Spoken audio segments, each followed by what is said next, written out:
विधान सभा चोणां 2022 ਦੀ ਇਸ official press conference ਦੇ ਵਿੱਚ ਮੈਂ ਸਾਰੇ ਮੀਡੀਆ ਤੋਂ ਆਏ ਸਾਥੀਆਂ ਦਾ ਸਵਾਗਤ ਕਰਦਾ। ਕੱਲ੍ਹ ਇਲੈਕਸ਼ਨ ਕਮਿਸ਼ਨ ਆਫ ਇੰਡੀਆ ਨੇ ਪੰਜਾਬ ਲਈ ਐਂਡ ਬਾਕੀ 5 ਸਟੇਟਸ ਲਈ ਚੋਣਾਂ ਦਾ ਆਗਾਜ਼ ਕਰ ਦਿੱਤਾ ਗਿਆ। ਸੋ ਸਾਡਾ ऑफिशियल ਪ੍ਰੋਸੈਸ ਚਾਲੂ ਹੋ ਗਿਆ।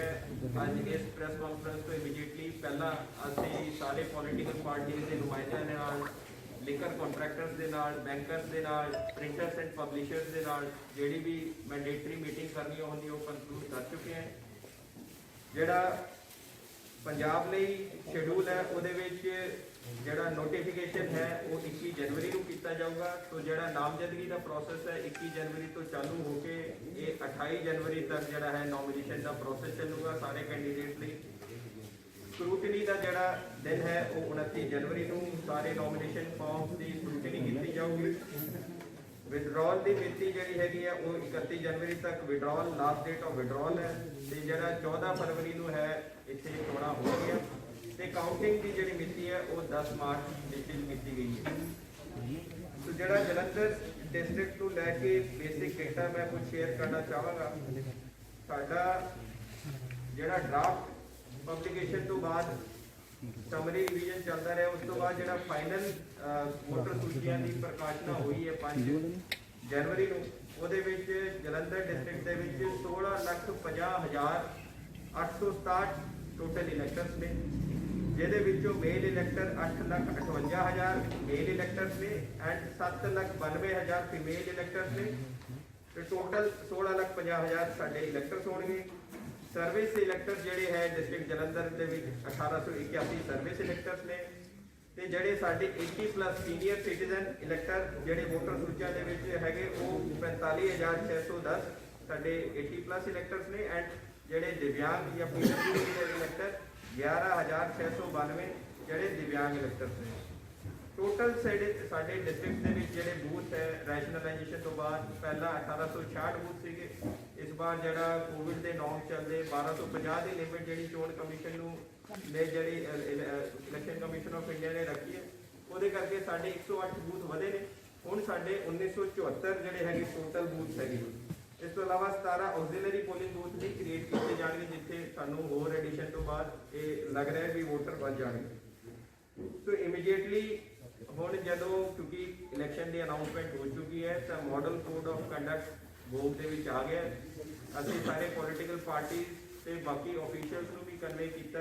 ਉਹਦੇ ਵਿੱਚ ਇਹ ਹੁੰਦਾ ਵੀ ਤੁਸੀਂ ਜਿੱਦਾਂ ਹੀ ਚੋਣ ਜਾਬਤਾ ਲੱਗ ਜਾਂਦਾ ਹੈ ਤਾਂ ਵਿਦਿਨ 24 ਆਵਰ ਸਾਰੇ ਗਵਰਨਮੈਂਟ ਆਫਿਸਸ ਦੇ ਵਿੱਚ ਕੰਪਲਾਈਂਸ ਦੇ ਲਈ 24 ਘੰਟੇ ਮਿਲਦੇ ਨੇ।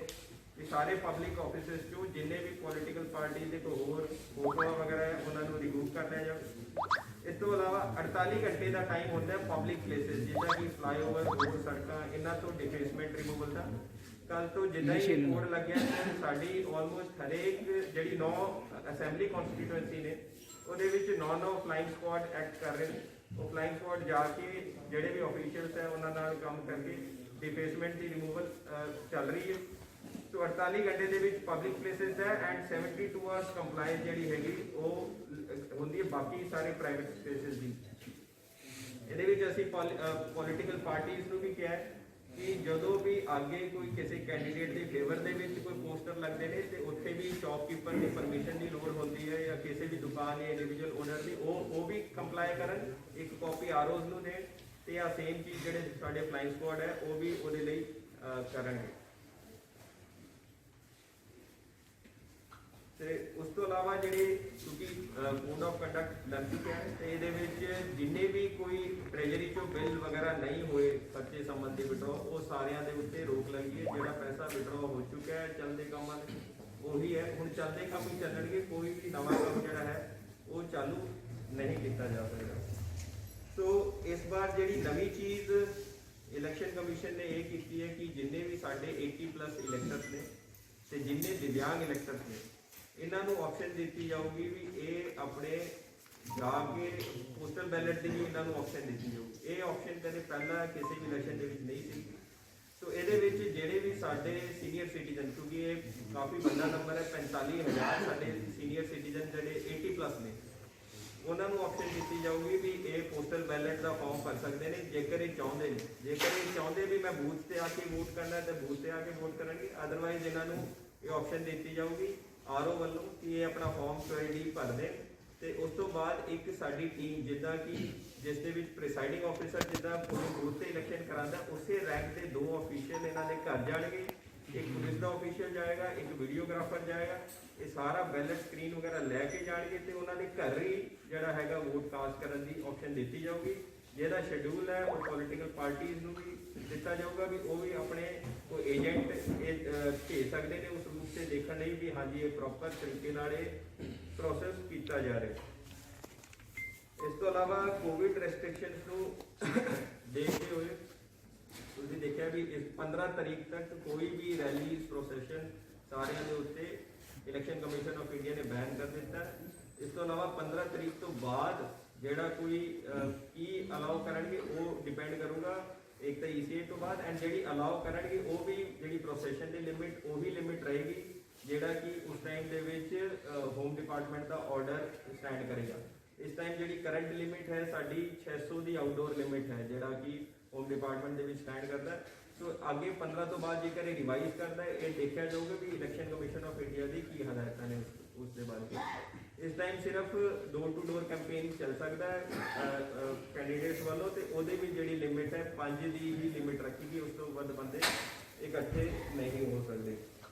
ਬਾਕੀ ਜਿਹੜਾ ਸਾਡੀ ਤਿਆਰੀਆਂ ਇਲੈਕਸ਼ਨਾਂ ਨੂੰ ਲੈ ਕੇ ਉਹ ਸਾਰੀ ਟੀਮਸ ਕਨਸਟੀਟਿਊਟ ਹੋ ਗਈਆਂ ਨੇ। ਅੱਜ ਦੀ ਡੇਟ 'ਚੋਂ ਜਿੱਦਾਂ ਹੀ ਇਲੈਕਸ਼ਨ ਅਨਾਉਂਸ ਹੋ ਜਾਂਦਾ ਹੈ ਫਲਾਈਂਗ ਸਕੁਆਡ ਆਪਰੇਸ਼ਨਲ ਹੋ ਜਾਂਦੇ ਨੇ ਤੇ ਜਦੋਂ 21 ਤਰੀਕ ਤੋਂ ਨੋਟੀਫਿਕੇਸ਼ਨ ਹੋਣੀ ਹੈ ਉਸ ਟਾਈਮ ਤੋਂ ਸਟੈਟਿਕ ਸਰਵੇਲੈਂਸ ਟੀਮਾਂ ਸਾਰੇ ਅਸੈਂਬਲੀ ਕਨਸਟੀਟੂਐਂਸੀ ਦੇ ਵਿੱਚ ਆਪਰੇਸ਼ਨਲ ਹੋ ਜਾਣਗੀਆਂ, ਜਿਹੜੀ ਨਾਕਾਬੰਦੀ ਕਰਕੇ ਸਾਰੇ ਥਾਂ ਤੇ ਵਹੀਕਲਸ ਦੀ ਚੈਕਿੰਗ ਹੋਏਗੀ। ਕੋਈ ਵੀ ਸਸਪੀਸ਼ੀਅਸ ਟ੍ਰਾਂਜੈਕਸ਼ਨ ਕੋਈ ਹੋਰ ਮੂਵਮੈਂਟ ਸਾਰੇ ਦੇ ਉੱਤੇ ਬੜੀ ਨਜ਼ਰ ਰੱਖੀ ਜਾਏਗੀ। ਸਾਡੀ ਲਗਭਗ 1160 ਲੋਕੇਸ਼ਨਾਂ ਦੇ ਉੱਤੇ ਸਾਰੇ ਥਾਂ ਤੇ ਮਾਈਕਰੋ ਆਬਜ਼ਰਵਰ ਵੀ ਐਡੀਸ਼ਨਲ ਅਸੀਂ ਡਿਪਲੋਇਮੈਂਟ ਕਰਨ ਦੀ ਕੋਸ਼ਿਸ਼ ਕਰਾਂਗੇ ਕਿ ਸਾਡੇ ਕੋਲ ਸਫੀਸ਼ੀਐਂਟ ਸਟਾਫ ਹੈ। ਸੋ ਸੈਂਟਰਲ ਗਵਰਨਮੈਂਟ ਦੇ ਜਿਹੜੇ ਐਮਪਲੋਈਜ਼ ਹੁੰਦੇ ਨੇ ਉਹਨਾਂ ਨੂੰ ਸਾਡੀ ਇਹ ਪਲੈਨਿੰਗ ਹੈ ਵੀ ਸਾਰੇ ਪੋਲਿੰਗ ਸਟੇਸ਼ਨ ਲੋਕੇਸ਼ਨ ਦੇ ਉੱਤੇ ਅਪਾਰਟ ਫਰੋਮ ਜਿਹੜੀ ਪੋਲਿੰਗ ਟੀਮ ਫੋਨ ਕਰਾਉਂਦੀ ਹੈ ਅਸੀਂ ਗਵਰਨਮੈਂਟ ਆਫ ਇੰਡੀਆ ਦੇ ਮਾਈਕਰੋ ਆਬਜ਼ਰਵਰ ਵੀ 100% ਲੋਕੇਸ਼ਨ ਤੇ ਡਿਪਲੋਏ ਕੀਤੇ ਜਾਣ। ਇਸ ਟਾਈਮ ਜਿਹੜੇ ਸਾਡੇ ਵਲਨਰੇਬਲ ਪੋਲਿੰਗ ਸਟੇਸ਼ਨ ਹੈ ਉਹ ਐਕਸਰਸਾਈਜ਼ ਚੱਲ ਰਹੀ ਹੈ। ਲਗਭਗ 480 ਜਿਹੜੇ ਹੈਗੇ ਇਸ ਟਾਈਮ ਵਲਨਰੇਬਲ ਪੋਲਿੰਗ ਸਟੇਸ਼ਨ ਹੈਗੇ ਐਂਡ 259 ਲੋਕੇਸ਼ਨ। ਇਹ ਥੋੜੀ ਡਾਇਨਾਮਿਕ ਐਕਸਰਸਾਈਜ਼ ਹੈ। ਅੱਗੇ ਜਿਹੜੇ ਸਾਡੇ ਜਨਰਲ ਆਬਜ਼ਰਵਰ ਪੁਲਿਸ ਆਬਜ਼ਰਵਰ ਬਾਹਰ ਤੋਂ ਆਉਣਗੇ ਉਹਨਾਂ ਨਾਲ ਡਿਸਕਸ ਕਰਕੇ ਇਹ ਵਲਨਰੇਬਿਲਿਟੀ ਦੀ ਜਿਹੜੀ ਹੈਗੀ ਐਕਸਰਸਾਈਜ਼ ਫਾਈਨਲ ਕੀਤੀ ਜਾਊਗੀ ਜਿੱਥੇ ਕਿ ਐਡੀਸ਼ਨਲ ਪੈਰਾਮਿਲਟਰੀ ਫੋਰਸ ਡਿਪਲੋਏ ਕੀਤੀ ਜਾਣੀ ਹੈ। ਬਾਕੀ ਇਸ ਟਾਈਮ ਜਿਹੜੀ ਇਲੈਕਸ਼ਨ ਕਮਿਸ਼ਨ ਆਫ ਇੰਡੀਆ ਦੀ ਹਦਾਇਤਾਂ ਨੇ ਸਾਨੂੰ ਐਕਸਪੈਕਟਡ ਹੈ ਵੀ ਲਗਭਗ 50% ਬੂਥ ਐਂਡ ਐਟਲੀਸਟ ਕਵਰਿੰਗ ਜਿੰਨੇ ਵੀ ਸਾਨੂੰ ਲੱਗਦਾ ਹੈ ਵਲਨਰੇਬਲ ਜਾਂ ਕ੍ਰਿਟੀਕਲ ਪੋਲਿੰਗ ਸਟੇਸ਼ਨ ਨੇ ਸਾਰੇ ਦੇ ਉੱਤੇ ਪੂਰੀ ਵੀਡੀਓਗ੍ਰਾਫੀ ਕੀਤੀ ਜਾਊਗੀ from start till end of process.